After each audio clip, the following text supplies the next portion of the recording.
بسم اللہ الرحمن الرحیم۔ السلام علیکم ورحمۃ اللہ وبرکاتہ۔ نمبر 5، شجاعت و بہادری۔ شجاعت و بہادری اور جان نثاری پیغمبر شیوا اور مرد مومن کا وصف ممتاز ہے۔ ہمارے رسول صلی اللہ علیہ وسلم کائنات میں سب سے زیادہ شجاع اور بہادر تھے۔ دشمنوں کے لشکر جرارے اور کفر و طاغوت کے سرغنہ بہت سے فیصلہ کن معرکوں میں آپ صلی اللہ علیہ وسلم کی جرأت و دلیری کے سامنے دم دبا کے بھاگنے پر مجبور ہو گئے ہیں۔ آپ صلی اللہ علیہ وسلم مضبوط دل، پختہ ایمان اور عزم جواں کے ساتھ ساتھ سخت سے سخت حالات اور مشکلات کا سامنا کیا۔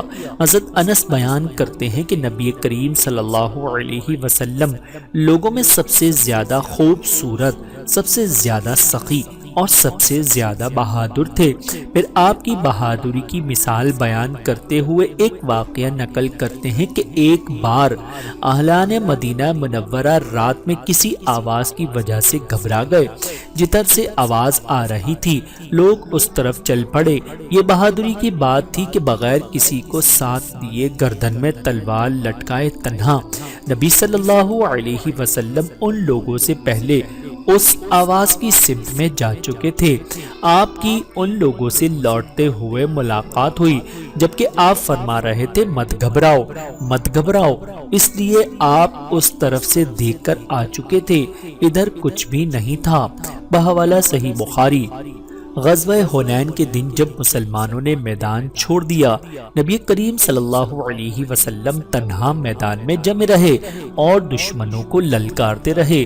نبی کریم صلی اللہ علیہ وسلم کے عمِ محترم حضرت عباس رضی اللہ عنہ فرماتے ہیں، میں رسول اللہ صلی اللہ علیہ وسلم کے ساتھ جنگ حنین کے دن موجود تھا۔ میں اور ابو سفیان بن حارث بن عبد المطلب رسول اللہ صلی اللہ علیہ وسلم کے ساتھ تھے، آپ سے جدا نہیں ہوئے۔ رسول اللہ اپنے سفید خچر پر سوار تھے۔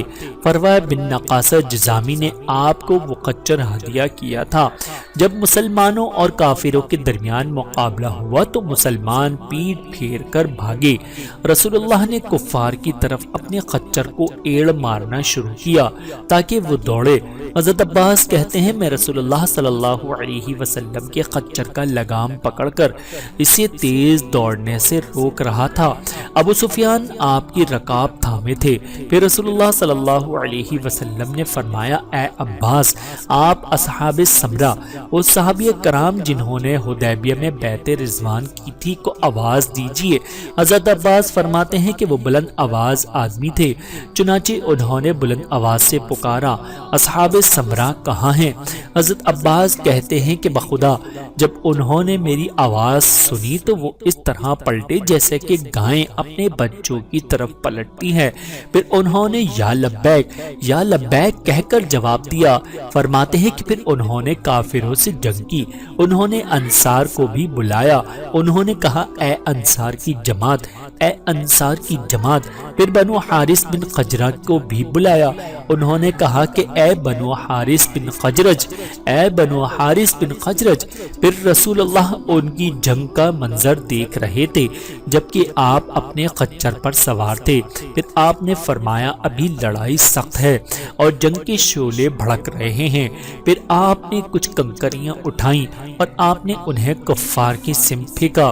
پھر فرمایا محمد کے رب کی قسم وہ سب شکست کھا گئے۔ راوی کہتے ہیں کہ میں دیکھ رہا تھا کہ جنگ جاری ہے۔ پھر کہتے ہیں بخدا انہوں نے کنکریاں ان کی طرف پھینکی، چنانچہ ان کا زور ٹوٹ گیا اور پیٹ پھیر کر بھاگ گئے۔ بحوالہ مسلم شریف۔ حضرت برا رضی اللہ عنہ سے ہی مروی ہے کہ ایک اور روایت میں ان الفاظ کا اضافہ ہی ہے، خدا کی قسم جب جنگ تیز ہوتی تو ہم خود رسول اللہ صلی اللہ علیہ وسلم کی پناہ میں بچاتے تھے، اور ہم میں سب سے بہادر شخص وہ ہوتا تھا جو جنگ میں آپ صلی اللہ علیہ وسلم کے برابر رہتا۔ بحوالہ مسلم شریف۔ حضرت علی رضی اللہ عنہ بیان کرتے ہیں کہ جب مورکے کارزار گرم ہوتا اور لوگوں سے لوگ ٹکراتے تو ہم حضور نبی کریم صلی اللہ علیہ وسلم کی آڑ میں آ جاتے، پس لڑائی کے وقت آپ سے بڑھ کر لوگوں کے مخالفین کے قریب ہم میں سے کوئی نہیں ہوتا تھا۔ بہاوالہ مستند احمد و مستدرک کے حاکم۔ عرب کا مشہور پہلوان رکانہ حضور کے سامنے سے گزرا، آپ صلی اللہ علیہ وسلم نے اس کو اسلام کی دعوت دی۔ وہ کہنے لگا کہ اے محمد، اگر آپ مجھ سے کشتی لڑ کر مجھے پچھاڑ دیں تو میں آپ کی دعوت اسلام کو قبول کر لوں گا۔ حضور صلی اللہ علیہ وسلم تیار ہو گئے اور اس سے کشتی لڑ کر اس کو پچھاڑ دیا۔ پھر اس نے دوبارہ کشتی لڑنے کی دعوت دی۔ آپ نے دوسری مرتبہ بھی اس کو اس زور کے ساتھ زمین پر پٹک دیا کہ وہ دیر تک اٹھ نہ سکا اور حیران ہو کر کہنے لگا، اے محمد، خدا کی قسم آپ کی عجیب شان ہے کہ آج تک عرب کا کوئی پہلوان میری پیٹھ زمین پر نہیں لگا سکا، مگر آپ صلی اللہ علیہ وسلم نے مجھے 2 مرتبہ زمین میں پچھاڑ دیا۔ رکانہ کا بیٹا یزید بن رکانہ بھی مانا ہوا پہلوان تھا۔ یہ 300 بکریاں لے کر بارگاہ نبوت میں حاضر ہوا اور کہا کہ اے محمد، آپ مجھ سے کشتی لڑیے۔ آپ تیار ہو گئے اور اس سے ہاتھ ملاتے ہی اس کو زمین پر پٹک دیا۔ پھر دوبارہ اس نے کشتی لڑنے کے لیے چیلنج دیا۔ آپ نے دوسری مرتبہ بھی اس کو پیٹھ زمین پر لگا دی۔ پھر تیسری بار اس نے کشتی کے لیے للکارا۔ آپ صلی اللہ علیہ وسلم نے اس کا چیلنج قبول فرما لیا اور کشتی لڑ کر اس زور کے ساتھ اس کو زمین پر دے مارا کہ وہ چت ہو گیا۔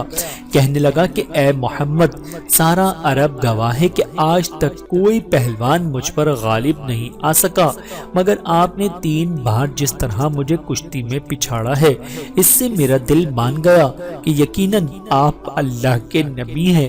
یہ کہا اور کلمہ پڑھ کر دامن اسلام میں آ گیا۔